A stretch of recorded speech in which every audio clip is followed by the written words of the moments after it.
Hello बच्चों, welcome to our beautiful channel civics physics tutorial. आज बहुत ही क्लासिक सुपर्ब और आप बोले तो बहुत ही बढ़िया चैप्टर स्टार्ट करने जा रहे हैं। वो है ऑप्टिक्स। कौन सा चैप्टर? ऑप्टिक्स। ठीक है, देखो यहाँ पे ऑप्टिक्स का मीनिंग क्या होता है? Study of light. जब हम लाइट का स्टडी करते हैं तो उसको हम क्या बोलते हैं? ऑप्टिक्स। ठीक है, बहुत ही बढ़िया चैप्टर है। सर लाइट क्या होती है? चलो आपने बोल दिया स्टडी ऑफ लाइट। तो लाइट वो चीज है जिससे हम देख पाते हैं, उसको हम बोलते हैं लाइट। ठीक है सर, अगर अंधेरा हो, ठीक है, एक रूम है, अंधेरा है, रूम में बल्ब नहीं है तो हम आपको नहीं देख पाते, वहां पे लाइट नहीं है। तो इसका मीनिंग क्या होगा कि वहां पे हम लाइट की स्टडी नहीं कर सकते। ठीक है, देखो यहाँ पे लाइट का मीनिंग क्या होता है? Study of light. Study of light, light का मीनिंग होता है जो चीज से हमें कुछ दिखाई दे पड़ता है। देखो एक बंद कमरा है, बंद कमरा में पहले लाइट नहीं थी और मैं बंद कमरे के अंदर था तो आप मुझे नहीं देख पाओगे, लेकिन जैसे ही मैंने स्विच ऑन किया, लाइट चालू हो गई तो आप मुझे देख पाओगे। ठीक है, तो ये लाइट क्या है?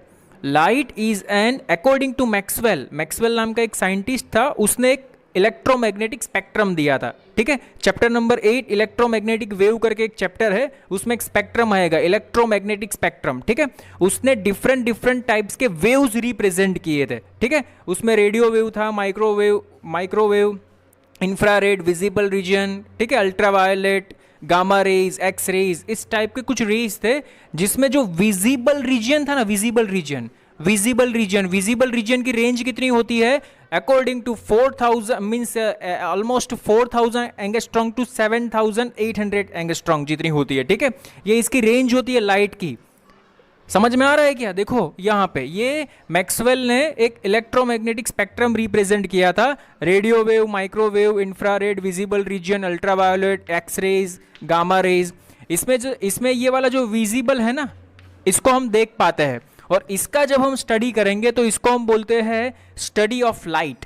क्या बोलते हैं? Study of light. देखो ये सभी जो वेव्स है इसको हम देख नहीं पाते। आप लोगों ने एक्सरे सुना होगा, जब आपका फ्रैक्चर हो जाता है तो आप हॉस्पिटल में चलते हो एक्सरे करवाने के लिए। ठीक है, एक्सरे जब हम करते हैं तो एक्सरे में दिखाई नहीं देता।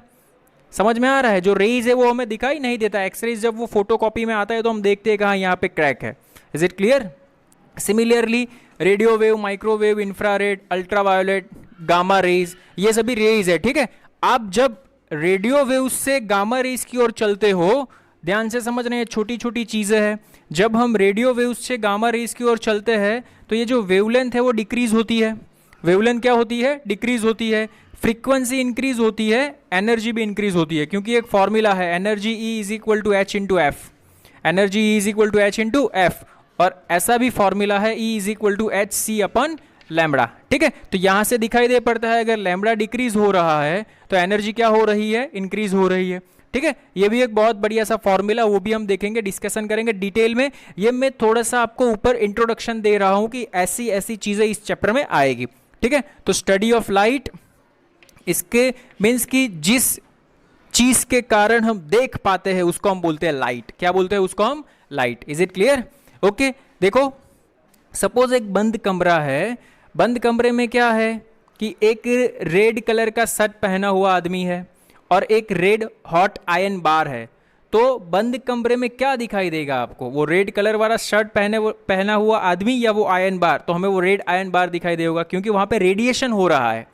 वहां पे क्या हो रहा है? जो रेड हॉट आयरन है ना, आयरन का टुकड़ा है, वो क्या है? उसमें से रेडिएशन हो रहा है, एनर्जी रेडिएट हो रही है। ठीक है, in the form of electromagnetic wave, ताकि वो हमें दिखाई दे पड़ती है। ठीक है, तो ये चीज ध्यान में रखना। ये क्या है? It is one type of radiation, energy, visible light जिसको हम बोलते हैं। लाइट का मीनिंग क्या होता है? लाइट का मीनिंग क्या होता है? It is an electromagnetic wave. ये क्या है? इलेक्ट्रोमैग्नेटिक वेव है लाइट, ये चीज ध्यान में रखना। ओके, लाइट की प्रॉपर्टीज के बारे में थोड़ा सा डिस्कशन कर लेते हैं। देखो यहाँ पे लाइट ऑलवेज ट्रैवल्स इन रेक्टिलिनियर प्रोपोगेशन। लाइट है वो कैसे ट्रैवल करेगी? रेक्टिलिनियर प्रोपोगेशन में ट्रैवल करेगी, सीधा चलेगी। ऐसा मैंने एक एक्सपेरिमेंट में आप लोगों ने भी किया होगा स्टैंडर्ड 8 9 में। क्या किया हम लोगों ने? 2 शीट लिया, देखो यहाँ पे, और दोनों में छेद किया यहाँ पे और सामने एक मोमबत्ती रख दी, ठीक है। तो क्या होता है, अगर मैंने यहाँ पे मोमबत्ती रखी, मैं यहाँ से ऑब्जर्व कर रहा हूँ, तो मुझे लाइट, यहाँ से लाइट आती हुई दिखाई दे पड़ेगी। अरे सीधी सी बात है, आप प्रैक्टिकल भी कर सकते हो, यहाँ से आपको लाइट आती हुई दिखाई दे पड़ेगी कि नहीं, ठीक है। बट सोचो, मोमबत्ती यहाँ पे है, ये शीट भी यहाँ पे है, अगर ये शीट को मैंने थोड़ी सी नीचे खिसका दी जहाँ पे कोई हॉल नहीं है, तो क्या होगा, ये मोमबत्ती से जो रे निकल रही है वो आपको दिखाई नहीं देगा। अरे समझ में आ रहा है मैं क्या बोल रहा हूँ वो? Is it clear? यहाँ पे मोमबत्ती आपको क्यों दिखाई दे पड़ती है? क्योंकि यहाँ से रे आपकी आइज़ में जा रही है। Is it clear? तो यहाँ से मुझे पता चला कि ये कैसे ट्रैवल करती है, स्ट्रेट लाइन में ट्रैवल करती है। कैसे ट्रैवल करती है? स्ट्रेट लाइन में। अगर स्ट्रेट लाइन आया तो सीधी सी बात है यहाँ पे ज्योमेट्री भी आएगी। स्ट्रेट लाइन आया तो क्या आएगी? ज्योमेट्री, ठीक है। तो इसको हम दूसरा बोल सकते हैं geometrical optics, study of geometrical optics, ठीक है। इसका दूसरा नाम है ज्योमेट्रिकल ऑप्टिक्स, ये भी ध्यान में रखना। Okay, this are the basic things जो हमें ध्यान में होना चाहिए। देखो लाइट है ना, वो कभी कभी वेव की तरह बिहेव करता है, कभी कभी पार्टिकल की तरह बिहेव करता है, ठीक है। तो लाइट का स्टडी, जब हम वो पार्टिकल की तरह बिहेव करता है तो उसका स्टडी दो टाइप से होता है, रिफ्लेक्शन एंड रिफ्रैक्शन। ये वाला कौन से टाइप में कर सकते हैं? Reflection and refraction. अगर लाइट वेव की तरह बिहेव कर रहा है तो वहां पे एक नया फंडा आएगा, that is diffraction, okay, interference, okay, और एक पोलराइजेशन भी आएगा, और उससे भी आगे जाएंगे तो वहां पे आएगा फोटो इलेक्ट्रिक इफेक्ट, ठीक है। बट ज्योमेट्रिकली अगर लाइट रेक्टिलिनियर मोशन कर रहा है, अगर लाइट पार्टिकल की तरह बिहेव कर रहा है, ध्यान से समझना, अगर लाइट पार्टिकल की तरह बिहेव कर रहा है तो हम कौन कौन से फंडे समझेंगे? रिफ्लेक्शन और refraction. Is it clear? Reflection and refraction, very very most IMP. थोड़ा सा नॉलेज आप स्टैंडर्ड 10th में लेके आए हो, लेकिन यहाँ पे बहुत ही डिटेल में जाएंगे हम लोग, बहुत ही डिटेल में जाएंगे, अच्छा सीखने को मिलेगा। और इसका वेटेज बोर्ड में भी अच्छा है एज वेल एज एंट्रेंस में भी अच्छा रहता है। Is it clear? Study of light बहुत ही बढ़िया है, बहुत ही धांसू चैप्टर है ये वाला, ध्यान से समझना। Okay, so please this one is our basic information जो हमारे पास होनी चाहिए। Is it clear? लाइट के बारे में, किसके बारे में? लाइट के बारे में। तो यहाँ पे लाइट कैसे प्रोपोगेट करेगी? रेक्टिलिनियर प्रोपोगेट कर रही है तो क्या लगेगा यहाँ पे? ज्योमेट्री लगेगा। Is it clear? Okay, so pause the screen and note it down. Okay, देखिए our first topic is reflection, ठीक है। रिफ्लेक्शन का मीनिंग क्या होता है? सपोज कि कोई एक सरफेस होती है, उसकी एक सरफेस की एक साइड है वो पॉलिश्ड होती है, ठीक है, और दूसरी साइड है वहाँ से क्या कि लाइट रे आती है और वहाँ से रिफ्लेक्ट होके चली जाती है, ठीक है। रिफ्लेक्शन, लॉ ऑफ रिफ्लेक्शन के नाम से ये फेमस है, और स्टैंडर्ड आई थिंक आप लोग 10th में ये पढ़ चुके हैं। आइए फिर से एक बार देख लेते हैं। देखो यहाँ पे रिफ्लेक्शन का फंडा क्या है वो, ठीक है। Suppose this one is a mirror, उसका एक साइड ये पॉलिश्ड किया हुआ है, देखो यहाँ पे, तो एक रे यहाँ से ऐसे गिरती है लाइट रे, इसको हम बोलते हैं इंसिडेंट रे, आई, ठीक है। और ये है हमारी रिफ्लेक्टेड रे, ठीक है, और ये है हमारा नॉर्मल। जो नॉर्मल होता है वो ऑलवेज सरफेस से परपेंडिकुलर होता है, ये चीज़ ध्यान में रखना। अगर आपकी सरफेस मिरर आपका ऐसा है तो नॉर्मल ऐसा बनेगा, ये चीज़ ध्यान में रखना। नॉर्मल ऑलवेज सरफेस से कैसा होगा? परपेंडिकुलर होगा, ठीक है, ये चीज़ ध्यान में रखना। सो इंसिडेंट रे, ये एंगल बनाने में ध्यान रखना, हाँ, एंगल नॉर्मल के साथ बनता है, मिरर के सरफेस के साथ नहीं। Incident ray, reflected ray and normal, ये तीनों मीटिंग एट अ पॉइंट, एक ही पॉइंट पे मिलेंगे, ये फर्स्ट लॉ है, इसका ध्यान में रखना। और सेकंड कंडीशन ये बोलती है कि ये तीनों एक ही प्लेन में लाई करेंगे। इसका मीनिंग क्या होता है कि समझो एक रे यहाँ से ऐसे आई, ठीक है, ये हमारा नॉर्मल, और ये यहाँ से ऐसे इंसिडेंट हुई और नॉर्मल के साथ सेम एंगल पे रिफ्लेक्ट हो गई। Is it clear? और दूसरा ये बोलता है कि ये जो इंसिडेंट एंगल आई है और ये जो रिफ्लेक्टेड एंगल आर है, बोथ आर इक्वल, ये वाला, ये रिफ्लेक्शन में ये मज़ा यही है ये जो रिफ्लेक्शन का मजा है ये दो लॉ में ही है। अगर ये परफेक्ट आ गया तो आगे जो भी एग्जांपल हम सॉल्व करेंगे प्लेन मिरर के लिए, दोनों में कॉन्केव कॉन्वेक्स में भी ये लगेगा, स्फेरिकल में भी ये लगेगा, लेकिन बहुत ही बढ़िया मजा आएगा। ठीक है, ये दोनों चीज हम लोग हमारे लिए ये रट्टा मार के हम याद रख लेते हैं, लेकिन इसकी एप्लीकेशन बहुत बढ़िया है, ये ध्यान से समझना। जैसे हम एग्जाम्पल सॉल्व करेंगे बहुत ही मजा आने वाला। Is it clear? Okay, so this one is the basic 2 laws of reflection. ये चीज ध्यान में रखना। सर अगर सरफेस ऐसी हो तो क्या करें? तो कोई बात नहीं, देखो यहाँ पे सोचो कि सरफेस इस टाइप की है, ये सरफेस है वो पॉलिश्ड है, तो यहाँ पे देखो रे ऐसे आई, तो यहाँ पे एक टेंजेंट ड्रॉ कर दो। क्या ड्रॉ कर दो? टेंजेंट।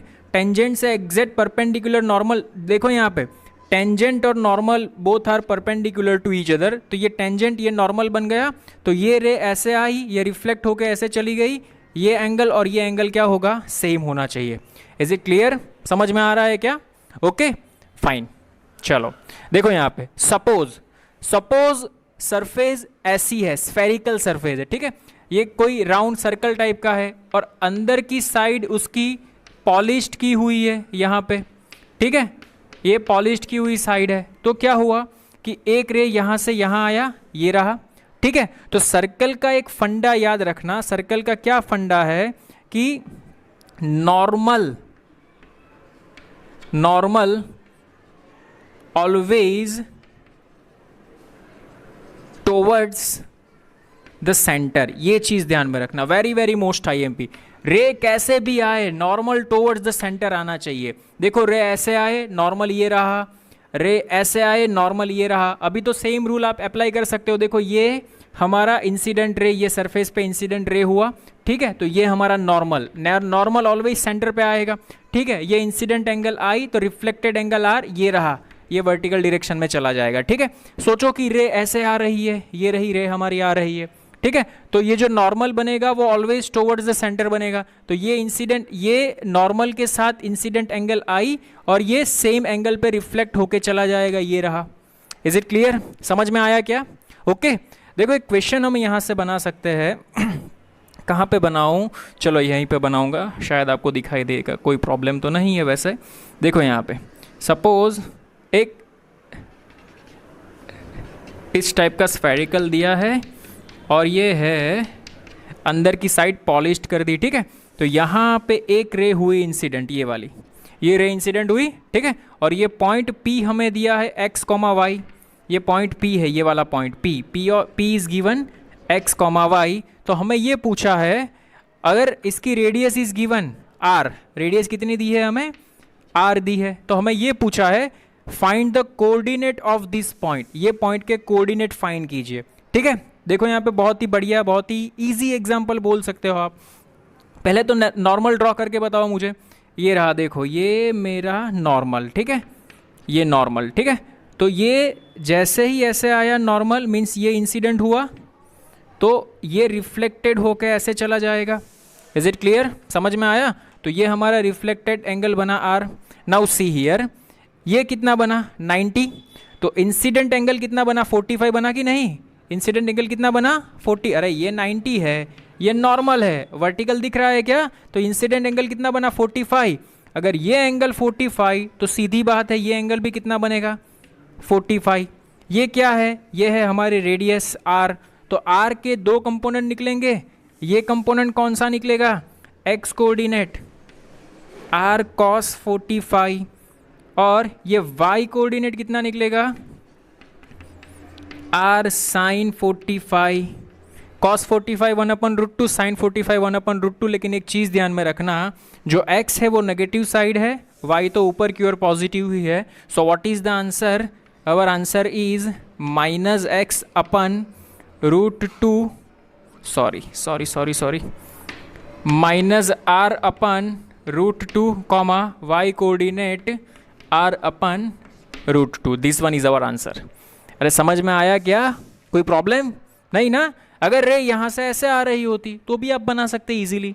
ओके सिर्फ आपको ये फंडा ध्यान में रहना चाहिए, अगर सर्कुलर टाइप है तो नॉर्मल टुवर्ड्स द सेंटर जाएगा। नॉर्मल कहाँ पे जाएगा? Towards the centre. Okay it is most important. Please pose the screen and note it down.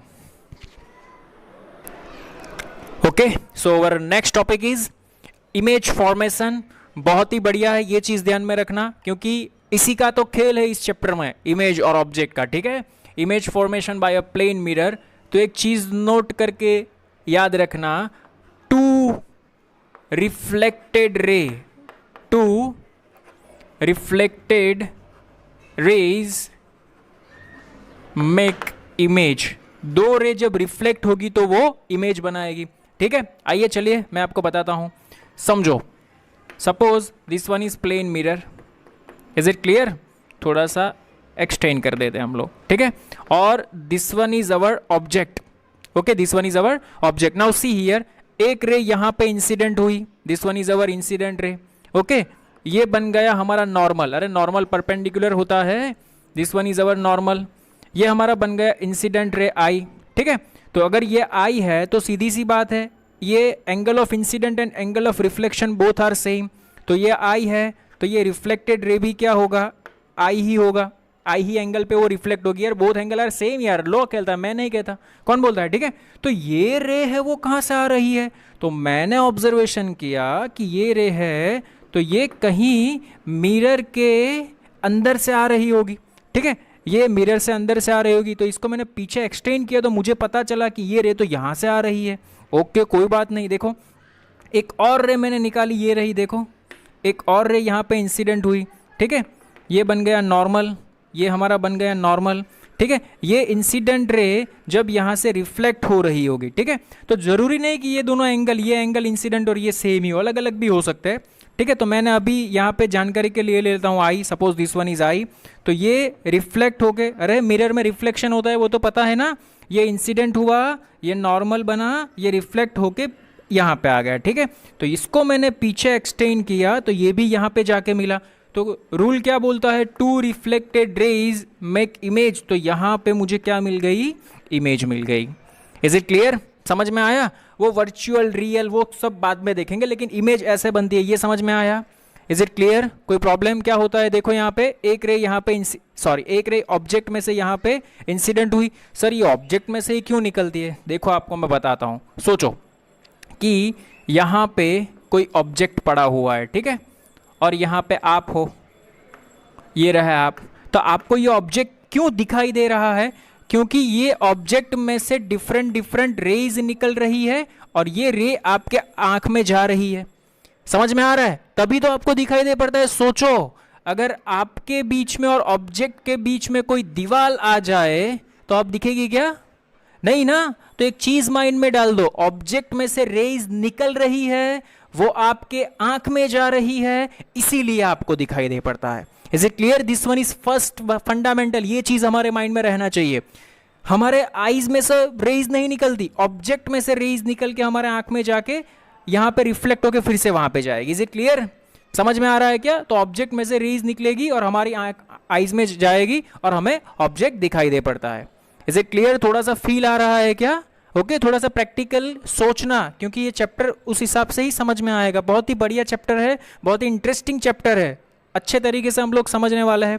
देखो समझ में आया? First thing. Second thing is that for a plane mirror, ये object का डिस्टेंस और ये इमेज का distance, suppose this distance is D and this distance is D dash, तो ये दोनों सेम रहते हैं, ये चीज ध्यान में रखना।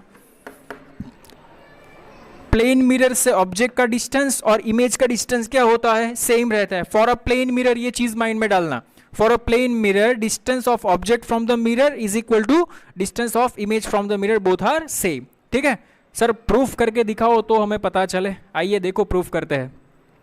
चेंज कर दो क्या? ये रहा देखो, this one is our plane mirror, ध्यान से समझना, this one is our object. ठीक है, तो ये रे यहाँ पे ऐसे इंसिडेंट हुई, ठीक है, ये बन गया नॉर्मल। ठीक है, ये नॉर्मल है तो ये यहाँ से ऐसे सेम एंगल पे क्या होगा? रिफ्लेक्ट होगा। सपोज मैंने यहाँ पे ये एंगल थीटा मान लिया, तो एंगल ऑफ इंसिडेंट थीटा, तो एंगल ऑफ रिफ्लेक्शन भी क्या होगा? थीटा होगा। तो मैंने देखा तो ये रे मुझे कहाँ से आते हुए दिखाई दे पड़ती है? पीछे से। ठीक है, सेम रे, देखो एक ऑब्जेक्ट में से ये दूसरी रेज, ऑब्जेक्ट में से तो बहुत सारी रेज निकलती है, लेकिन हम उस रे को पसंद करते हैं जो हमें सॉल्व करने में काम आता है। रे तो इस डायरेक्शन में भी निकल रही होगी, लेकिन इस डायरेक्शन में मैं क्या करूंगा? मिरर ही नहीं है। Is it clear? तो यहाँ पे ये रे हुई इंसिडेंट, ये बना हमारा नॉर्मल, ये देखो ये रिफ्लेक्शन हुआ, this one is angle of incident normal के साथ, मीन्स ये भी थीटा ले लिया मैंने और ये भी मैंने क्या ले लिया, थीटा। चलो इसकी छोड़ो, मैं यहीं से आपको प्रूव करके बता दूंगा। देखो ये रहा हमारा image. Now see here, very very most IMP thing, अगर सोचो यहाँ पे, अगर ये एंगल थीटा बन रहा है तो ये एंगल भी थीटा, ये तो हमने देखा। अगर ये एंगल थीटा है तो ये z बन रहा है, तो ये एंगल भी क्या बनेगा आपके लिए, थीटा बनेगा कि नहीं? Is it clear? अरे समझ में आ रहा है क्या? इस लाइन को अगर मैंने पीछे एक्सटेंड किया, अगर ये एंगल थीटा है तो सीधी बात है ये एंगल भी क्या बनेगा मेरे लिए, अरे थीटा बनेगा। बट ऑब्वियस है, ऐसे भी सोच सकते हो, अगर ये एंगल थीटा तो ये एंगल थीटा, ये एंगल थीटा तो ये एंगल थीटा। ओके, अभी ये दोनों एंगल थीटा है, ये दोनों में कॉमन साइड कौन सी है, ये वाली कॉमन साइड है, ठीक है। तो ये दोनों ट्रायंगल में आप देख सकते हो, ये एंगल थीटा, ये angle theta, common side is this one. Okay, तो सीधी सी बात है, ये डिस्टेंस और ये डिस्टेंस क्या होगा, सेम होगा। मैं नहीं बोलता, ज्योमेट्री बोलती है, जो आप स्टैंडर्ड 10th में ट्रिगोनोमेट्री में पढ़ के आया, सॉरी ट्रायंगल में पढ़ के आए हो। Is it clear? समझ में आया? तो ध्यान में रखना, for a plane mirror this distance equal to this distance, d is equal to d dash. Is it clear? कोई प्रॉब्लम? समझ में आया क्या? Okay, so first of all note down. Okay, देखो प्लेन मिरर में क्या देखा हम लोगों ने कि suppose this one is plane mirror, object यहाँ पे है, ठीक है, ऑब्जेक्ट का डिस्टेंस सपोज d है, तो इमेज का डिस्टेंस भी हमें क्या मिलेगा, d, means this two distance are equal. कोई मगजमारी करने की जरूरत नहीं है, जैसे प्लेन मिरर देखे आपको, ठीक है, यहाँ पे ये डिस्टेंस आपको d दिया है, तो d डिस्टेंस पे इमेज परपेंडिकुलर डिस्टेंस पे ड्रॉ कर दीजिए, this one is your answer. Is it clear? Okay, now देखो सर, अगर मिरर ऐसे ऐसे ऐसा हो तो कुछ एंगल पे, तो कोई बात नहीं, समझो यहाँ पे ऑब्जेक्ट यहाँ पे है, ठीक है, तो ऑब्जेक्ट में से ये मिरर और ऑब्जेक्ट का डिस्टेंस, ये डिस्टेंस हमें दिया है d, तो एग्जैक्ट परपेंडिकुलर डिस्टेंस यहाँ से निकालो सीधे सामने। अरे समझ में आ रहा है कि हमने वही तो देखा, मिरर के सामने, प्लेन मिरर के सामने अगर इमेज है, ठीक है, तो एग्जैक्ट इसके अंदर हमें ऑब्जेक्ट है, तो इसके अंदर हमें इमेज दिखाई दे पड़ेगी। अगर मिरर ऐसा है, ऑब्जेक्ट यहाँ है, तो ये इमेज यहाँ पे दिखाई दे पड़ेगी। Is it clear? सर ऐसा होना चाहिए कि ये मिरर है, मिरर उसके एग्जैक्ट सामने ही ऑब्जेक्ट हो, ऐसा ज़रूरी नहीं है। इसके लिए देखो मैंने एक समझाने के लिए एक कंसेप्ट यहाँ पे लिया है। दिस वन इज, जो आपको ऑरेंज में दिख रहा है ना, ये मिरर है, प्लेन मिरर, ठीक है, और ये ऑब्जेक्ट है। तो देखो यहाँ पे मिरर के सामने ऑब्जेक्ट नहीं है, मिरर के सामने ऑब्जेक्ट नहीं है, तो कोई बात नहीं। देखो यहाँ से एक रे ये रही, यहाँ पे इंसिडेंट हुई, ये इसका नॉर्मल, ठीक है, ये इंसिडेंट हुई, ये नॉर्मल, तो ये रिफ्लेक्टेड इस डायरेक्शन में होगा, रिफ्लेक्टेड रे को पीछे एक्सटेंड करो तो यहाँ पे आपको मिलेगी image. Two reflected ray is makes an image, ठीक है। अगर ऐसा कुछ नहीं करना है तो कोई बात नहीं, ये मिरर को नीचे एक्सटेंड कर सकते हो आप, प्लेन मिरर में ये फंडा काम आएगा। मिरर को नीचे एक्सटेंड कर दो, so this one is your image distance, sorry object distance, then this one is your image distance. खेल खलास। अरे समझ में आया क्या? क्या करने का, वो कुछ नहीं करने का, मिरर को नीचे खिसका के ला दो। अरे इमेजिनरी है ये, सोचना ऐसे, वही इमेज वहीं पे मिली, देखो सेम डिस्टेंस पे। Is it clear? समझ में आ रहा है क्या? ओके सर, अगर ऑब्जेक्ट यहाँ पे दिया है, ये रहा ऑब्जेक्ट इज एट 2 सेंटीमीटर, और जो मिरर है वो यहाँ पे है 45 डिग्री पे। मिरर कहाँ पे है? 45 डिग्री पे है। तो क्या करें, मैंने अभी बताया, मिरर को खिसका दो। देखो अगर मैंने मिरर को नीचे की ओर खिसका दिया तो ये बन गया मेरा मिरर। समझ में आया क्या? यहाँ से ऑब्जेक्ट होता है वो ऑलवेज मिरर से परपेंडिकुलर डिस्टेंस पे होता है, तो ये रहा देखो perpendicular distance, this one is our perpendicular distance. Is it clear? अरे समझ में आ रहा है क्या? तो ये ऑब्जेक्ट है, तो ये इमेज शायद इसकी यहाँ पे मिलेगी, दिस वन इज इमेज। अरे देखो यहाँ पे ऑब्जेक्ट यहाँ पे, तो मिरर के एग्जैक्ट सामने इमेज बनती है, तो ऑब्जेक्ट यहाँ पे, मिरर के एग्जैक्ट सामने इमेज मिलेगी। Is it clear? समझ में आ रहा है? अगर ये डिस्टेंस 2 है तो हमें ये डिस्टेंस फाइंड करना है कि यहाँ से ये कौन से डिस्टेंस पे इमेज मिल रही है। देखो बहुत ही बढ़िया सा तरीका है, आप फाइंड कर सकते हो। अगर दिस वन इज 45 डिग्री तो दिस वन इज ऑल्सो 45, तो this one is also 45 degree. Okay, अगर ये 45 है और ये 90 है, ये हमें दिया है 2, कितना दिया है 2, तो ये मिल जाएगा क्या ये डिस्टेंस? सर कैसे मिलेगा? अरे बाय यूजिंग ट्रायंगल लॉ। कैसे triangle law? This one this one this one, this one is 45, this one is hypotenuse, this one is 2, ठीक है। तो ये 2 है तो ये क्या बनेगा 2 cos 45, ये क्या बनेगा 2 sin 45। अगर ये एंगल 45 है तो सीधी सी बात है, तो अपोजिट वाला ये बनेगा 2 sin 45, 2 sin 45, 2 sin 45 क्या होता है 1/√2, 2/√2 मीन्स ये डिस्टेंस मुझे मिल गया √2। अरे ये डिस्टेंस कितना मिला मुझे √2। तो सरफे मीन्स के मिरर से ऑब्जेक्ट डिस्टेंस और इमेज डिस्टेंस क्या होता है? सेम होता है, ऑब्जेक्ट और इमेज सेम। अगर ये √2 मिला तो ये भी कितना मिलेगा मुझे? सीधी सी बात है √2 मिलेगा, तो ये मुझे मिल गया √2, ठीक है।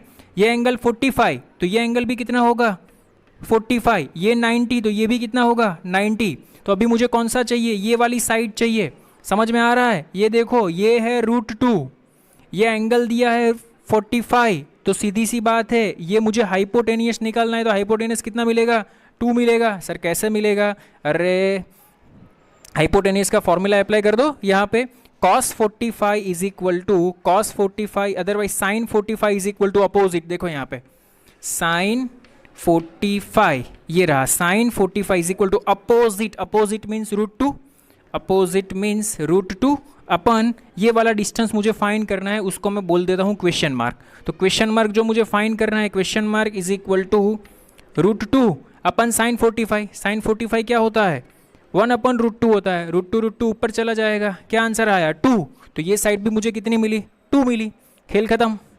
अरे समझ में आया क्या? Is it clear? Good example था ये वाला, ट्राई करना। ओके यहाँ पे 2 की जगह पे 3 लेके ट्राई करना। Okay pose the screen and note it down. Again एक बार एक्सप्लेन कर देता हूँ। देखो यहाँ पे 45 डिग्री पे मिरर है, ऑब्जेक्ट है वो 2 सेंटीमीटर पे है, ठीक है। तो ये एंगल 45 तो ये 45, तो मैंने क्या किया पहले तो मिरर को पीछे एक्सटेंड कर दिया। अगर मिरर को एक्सटेंड कर दिया तो ये सेम रूल अप्लाई होगा क्या, ये डिस्टेंस इक्वल टू ये डिस्टेंस। अगर मुझे ये डिस्टेंस मिल जाए तो सीधी बात है ये डिस्टेंस मिल जाएगा इमेज का, लेकिन मुझे इमेज का डिस्टेंस एक्सिस से पूछा है तो मुझे ये डिस्टेंस फाइंड करने का था, ठीक है। तो ये डिस्टेंस मुझे कैसे मिलेगा? तो ये डिस्टेंस में मुझे यहाँ पे ये वाला डिस्टेंस मुझे दे रखा है 2, देखो ये वाला 2 दे रखा है, ये वाला एंगल मेरे पास है 45, ठीक है। तो sin 45 is equal to opposite upon ये हाइपोटेनियस बन जाएगा बिकॉज ये 90 डिग्री है, ठीक है। sin 45 is equal to opposite upon hypotenuse, तो ये मुझे मिल गया √2। अगर ये मुझे √2 मिला तो सीधी बात से ये भी √2 मिलेगा क्योंकि ये डिस्टेंस और ये डिस्टेंस क्या होता है इक्वल होता है, ठीक है। Now again apply the same formula, sin 45 is equal to opposite upon this one is question mark. तो क्वेश्चन मार्क को मैंने यहाँ पे आपको एक्सप्लेन किया, क्या बनता है 2 बनता है। Is it clear? ओके समझ में आया क्या? आई होप आपको अच्छे से समझ में आ रहा होगा। Please pose the screen and note it down. Okay आइए देखिए, और बहुत बढ़िया सा इसमें इसके ऊपर एक कॉन्सेप्ट है। देखो यहाँ पे suppose this one is mirror, this one is object. देखो यहाँ पे पॉइंट ऑब्जेक्ट नहीं है, अभी ऑब्जेक्ट सपोज हम लोगों ने इस टाइप से रखा है, ठीक है, ए बी, ठीक है। तो इसका इमेज एग्जैक्ट परपेंडिकुलर डिस्टेंस पे यहीं पे, suppose this distance is D, तो इसका इमेज भी आपको कहाँ पे मिलेगा, यहीं पे मिलेगा, ठीक है। परपेंडिकुलर डिस्टेंस, जो भी ये चीज़ समझ में रखना, अगर प्लेन मिरर है तो जिस डिस्टेंस पे ऑब्जेक्ट है उसी डिस्टेंस पे इमेज मिलेगी, ठीक है। अगर आपका ऑब्जेक्ट कुछ इस हिसाब से है, ठीक है, तो ये पॉइंट, ये डिस्टेंस उतना ही ये डिस्टेंस ए डैश, ये डिस्टेंस उतना ही ये डिस्टेंस बी डैश, तो ये आपको मिलेगा आपका image A dash B dash. Is it clear? अरे समझ में आ रहा है क्या? कोई प्रॉब्लम नहीं ना? दिस वन इज बहुत ही ईजी था। देखो अगर कोई क्लॉक वाला एग्जाम्पल आए, क्लॉक सपोज आपकी घड़ी में 3 o'clock का टाइम हुआ है, आपको पूछे है कि यहाँ पे एक प्लेन मिरर रखा हुआ है तो सामने क्या दिखाई दे पड़ेगा? अरे सीधी सी बात है 9 o'clock दिखाई दे पड़ेगा।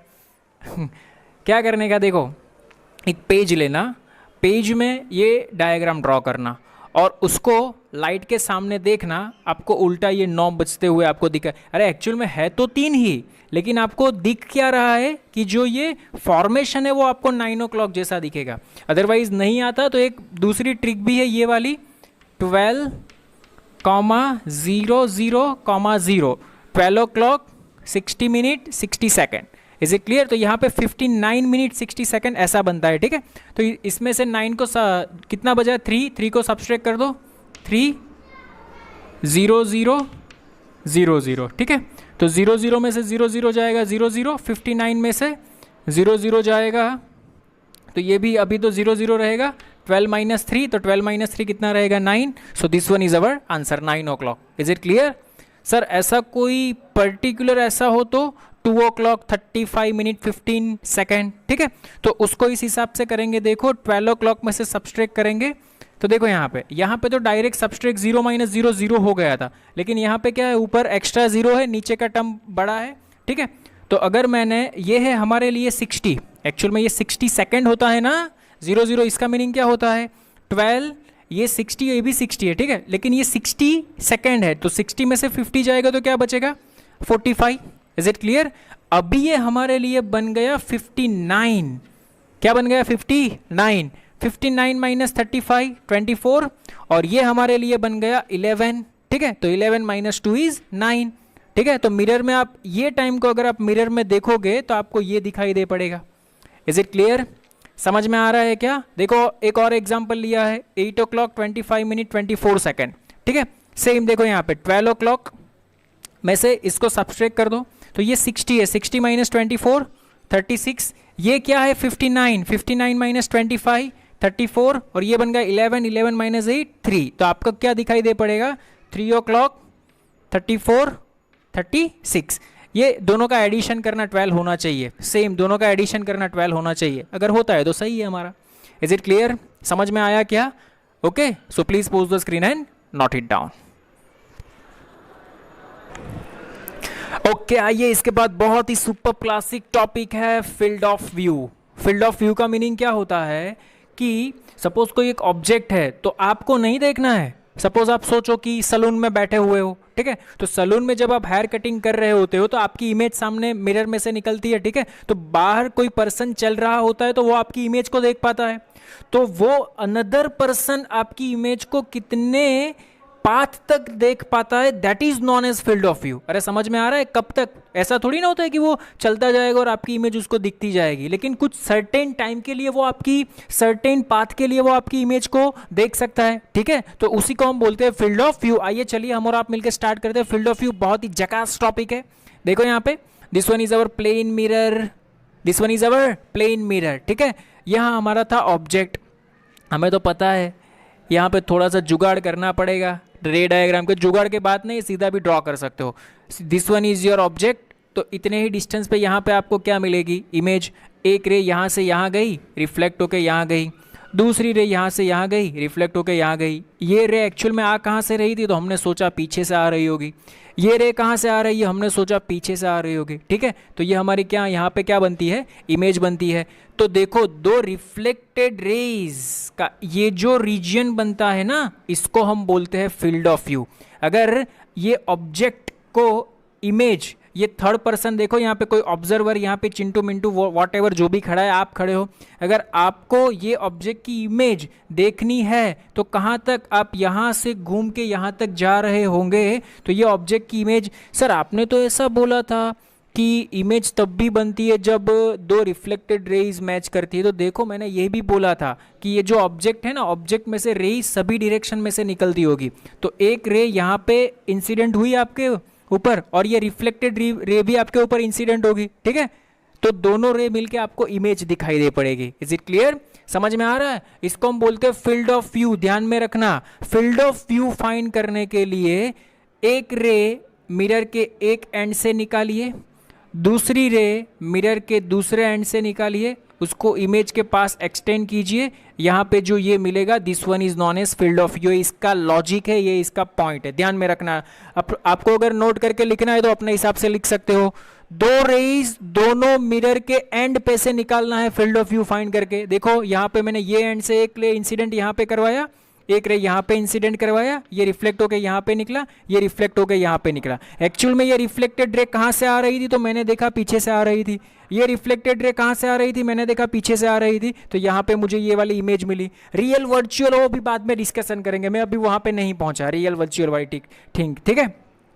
तो ये मुझे इमेज मिल गई, ठीक है। तो ये इमेज कोई पर्सन अनदर ऑब्जर्व कर रहा है तो उसको कहाँ से कहाँ तक दिखाई दे पड़ेगी, तो इस पाथ में दिखाई दे पड़ेगी। This one is known as field of view. इसको हम क्या बोलते हैं, field of view. Is it clear? ध्यान में रखना। देखो अनदर एग्जांपल, सेम थिंग, ये रहा हमारा एक मिरर, ये ऑब्जेक्ट है। तो मैंने क्या बोला, एक एंड पे रे को इंसिडेंट करवाओ, इसको रिफ्लेक्ट करवाओ, इसको पीछे एक्सटेंड करो तो ये रहा। एक रे को यहाँ पे इंसिडेंट करवाओ, ठीक है, इसको यहाँ से रिफ्लेक्ट करवाओ, नॉर्मल इंसिडेंट एंगल और reflected angle both are same, इसको पीछे एक्सटेंड करो तो ये रहा। तो यहाँ पे मुझे इमेज बनती दिखाई दे रही है, ठीक है। तो इसके लिए फील्ड ऑफ व्यू कितना रहेगा, तो this one is field of view for this person. अरे समझ में आ रहा है क्या, इज इट क्लियर, कोई प्रॉब्लम? फील्ड ऑफ व्यू समझ में आया? फील्ड ऑफ व्यू का मतलब आप सलून समझो कि सलून में आप हेयर कटिंग कर रहे हो, आपका फ्रेंड बाहर घूम रहा है, वो आपकी इमेज कहाँ से कौन से पाथ तक देख सकता है, that is known as field of view. Is it clear? Okay, देखो एक बहुत बढ़िया सा एग्जाम्पल है जो जेई में पूछा गया है। समझो यहाँ पे कोई बॉय है, ठीक है, ये जो लाइन ए बी है वो, यहाँ पे एक प्लेन मिरर रखा है, प्लेन मिरर की लेंथ हमारे पास है 12, कितनी लेंथ है 12, और एग्जैक्ट प्लेन मिरर के मिड पॉइंट से डी डिस्टेंस पे एक ऑब्जेक्ट रखा है। ऑब्जेक्ट को मैंने बोल दिया कि सपोज यहाँ पे एक गर्ल बैठी हुई है, प्लेन मिरर से एग्जैक्ट मिड पॉइंट के डी डिस्टेंस पे एक लड़की बैठी हुई है, ठीक है, और यहाँ से एग्जैक्ट डी डिस्टेंस पे एक मैंने लाइन खींची हुई आपको दिखाई दे पड़ती है, ठीक है। तो यहाँ पे एक बॉय बैठा हुआ है, तो मुझे क्वेश्चन में ये पूछा है कि ये जो बॉय है ये गर्ल की इमेज को कब तक, इस पाथ पे अगर वो घूम रहा है तो कब तक वो इसकी इमेज को दिखाई देगी। तो देखो यहाँ पे find the length of A B, find the length of, आपको समझाने के लिए मैंने बॉय और गर्ल लिया है, क्वेश्चन ऐसा था, find the length of A B, ये ए बी की लेंथ फाइंड करो so that boy means this one can see the image means the girl, ठीक है। तो ये ए बी की वैल्यू हमें फाइंड करनी है। Is it clear? समझ में आया क्या, कोई प्रॉब्लम नहीं ना? Okay fine. देखो ये डिस्टेंस तो हमें दे रखा है डी, ये डिस्टेंस भी हमारे पास है डी, तो हमें पता है फॉर अ प्लेन मिरर अगर ऑब्जेक्ट यहाँ पे है तो इमेज कहाँ पे मिलेगी, यहाँ पे मिलेगी, तो इसको एक्सटेंड कर दो, this distance is also D.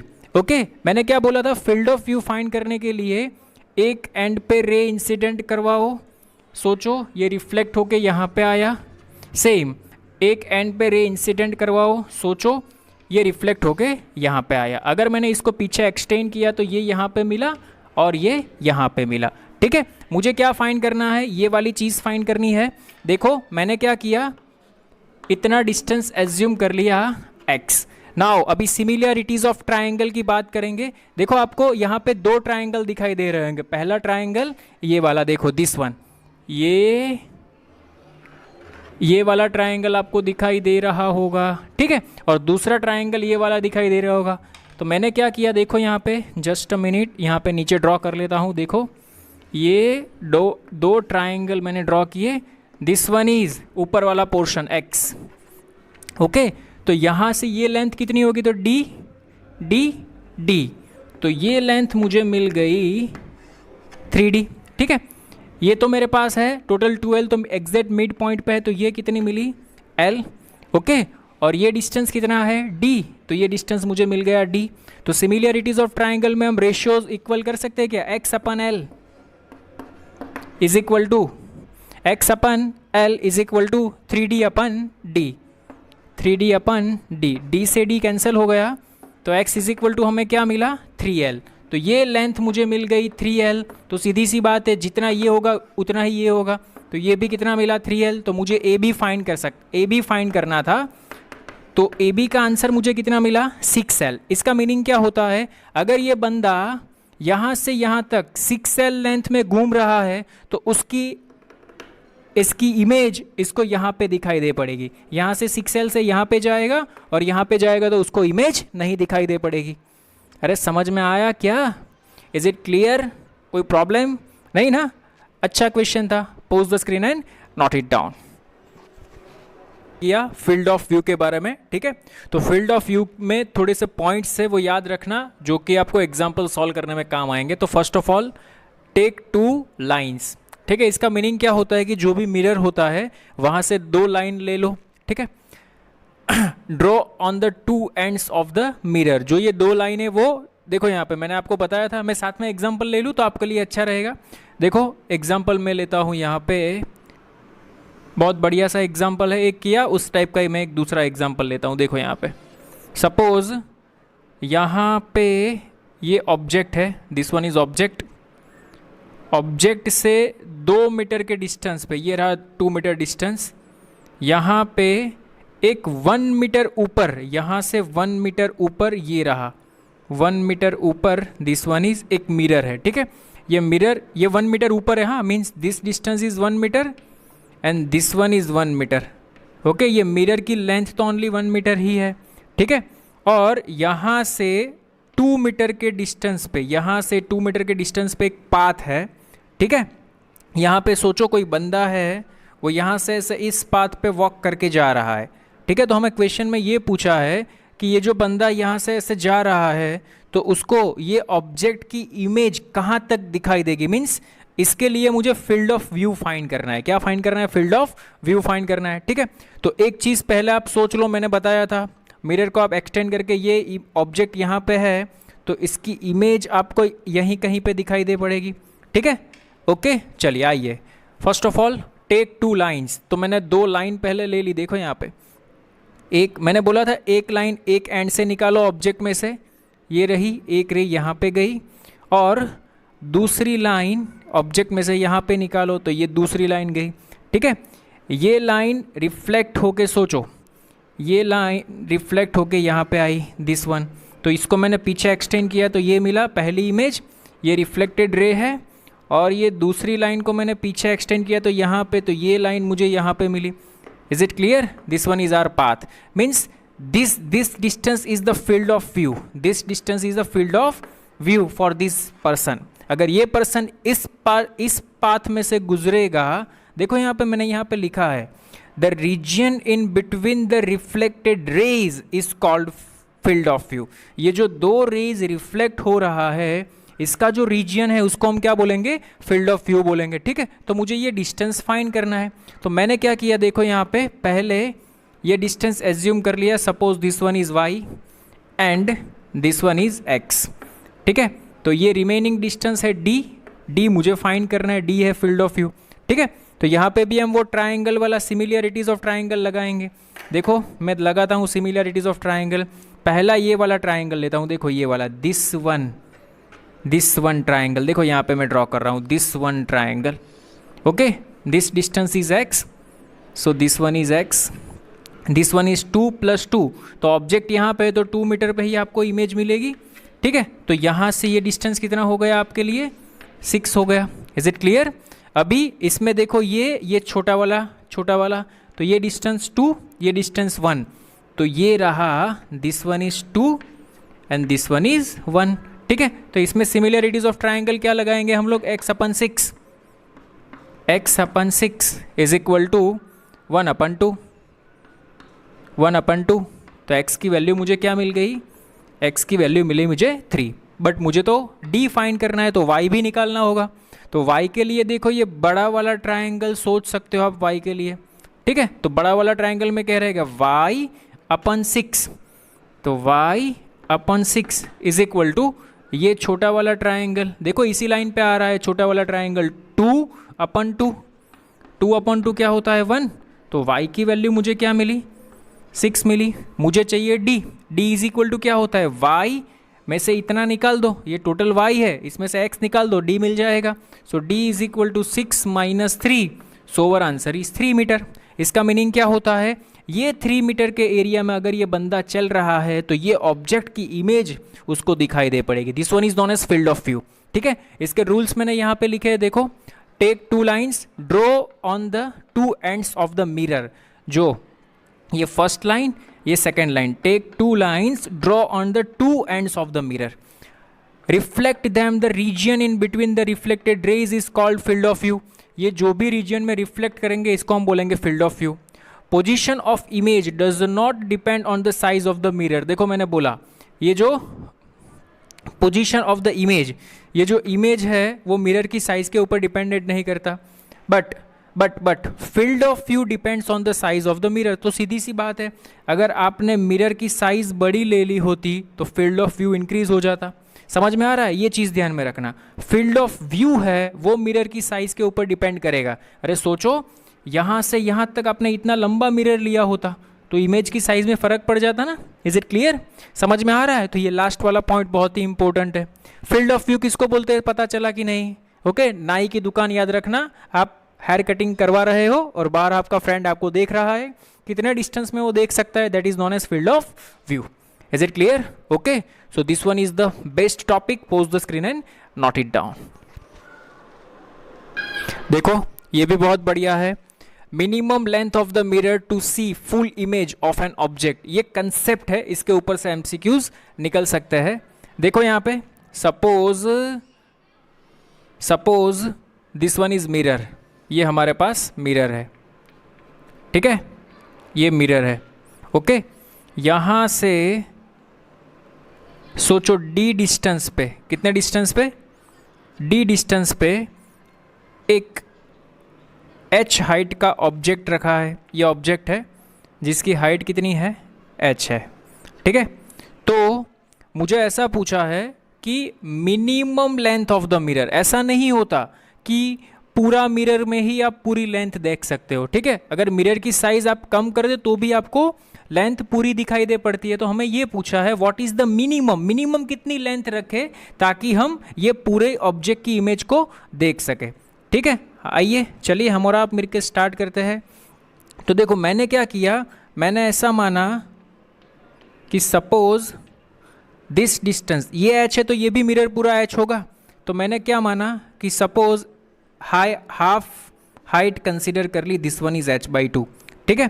तो एक रे, सोचो एक रे यहाँ से, सॉरी थोड़ा सा क्रॉस में जा रहा है, एक रे यहाँ से ऐसे इंसिडेंट हुई, ठीक है, ये इसके पैर में से एक रे निकली और रिफ्लेक्ट हो गए यहाँ ऊपर गई, ये रिफ्लेक्टेड रे है। Is it clear? Angle of incident is equal to angle of reflection, ठीक है। तो सीधी सी बात है, इसकी इमेज तो मुझे यहाँ पे मिलेगी, अरे प्लेन मिरर है, इसकी इमेज एग्जैक्ट सामने मिलेगी और इसकी इमेज एग्जैक्ट सामने यहाँ पे मिलेगी। दिस वन इज इमेज, ये हमें क्या मिला? इमेज। ये हमारे लिए क्या था? ऑब्जेक्ट। Is it clear? अरे समझ में आ रहा है क्या? ओके, नाउ सी हियर, ये एक रे यहाँ से ऐसे गई, ठीक है, और ये यहाँ से रिफ्लेक्ट होके यहाँ पे आ गई, ठीक है। नाउ सी हियर, तो देखो यहाँ पे ये जो नीचे वाला मिरर है उसका तो कोई काम नहीं है। अरे एग्जैक्ट अगर आपको पूरी इमेज यहाँ तक की इमेज देखनी है तो फर्स्ट वाला जो रे यहाँ से निकला वो एग्जैक्ट मिड पॉइंट पे तो मिनिमम जाना चाहिए। सोचो थोड़ा सा नीचे गया होगा तो यहाँ पे रिफ्लेक्ट हो गया था, थोड़ा सा नीचे गया हो तो यहाँ पे रिफ्लेक्ट हो गया था। अगर ये रे यहाँ पे गया एग्जैक्ट रिफ्लेक्टेड होके यहाँ पे कब आएगा? जब वो एग्जैक्ट मिडल में से निकल रहा होता तब। अरे समझ में आ रहा है क्या मेरी बात? आपको मेरी बात समझ में आ रही है क्या? ये रे यहाँ से निकला एग्जैक्ट मिड पॉइंट पे, जो मिरर था, मैंने पूरा लेंथ का मिरर लिया था, उसके एग्जैक्ट मिड पॉइंट पे अगर ये गया होता तब भी वो रिफ्लेक्ट होके यहाँ पे आता, अदरवाइज तो नहीं आ पाता ना। समझ में आया क्या? Is it clear? कोई प्रॉब्लम नहीं ना? ओके सर जी। ओके, इसको आप आगे भी बढ़ा सकते हो। देखो ये इमेज, इसको यहाँ ऐसे एक्सटेंड भी कर सकते हो, लेकिन मुझे क्या है कि मुझे सिर्फ इतनी हाइट देखनी है। फील्ड ऑफ व्यू में बात नहीं कर रहा हूँ मैं, इतनी हाइट की बात कर रहा हूँ, ठीक है।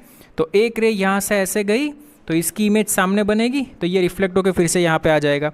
ओके, तो सोचो एक बात, सोचो नीचे का मिरर तो मेरे कोई काम का नहीं था, मैंने मिरर की height equivalent to height of the object लिया था, तो अभी बचा कितना मिरर मेरे लिए? h/2। तो ये चीज़ वेरी वेरी मोस्ट IMP ध्यान में रखना, minimum length of the mirror to see the full image of an object. But एक कंडीशन है, यहाँ पे ये वाला डिस्टेंस और यहाँ पे ये वाला डिस्टेंस अप्रॉक्सीमेटली सेम होना चाहिए। मैं आपको ये प्रूफ करके बताता हूँ, पहले फर्स्ट ऑफ ऑल ये नोट कर लीजिए आप। चलो, इज इट क्लियर? ड्रॉ कर लिया क्या? आइए फिर से देखते हैं।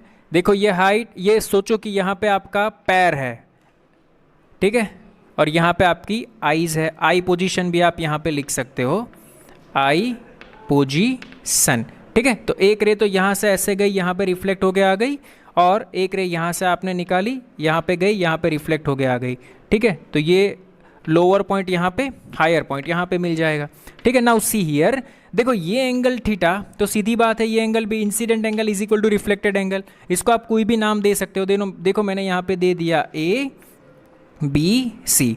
तो यहाँ पे देखो this triangle is equal to this triangle, यहाँ पे बोल दो आप O B C, triangle O B C is congruent otherwise equivalent triangle O B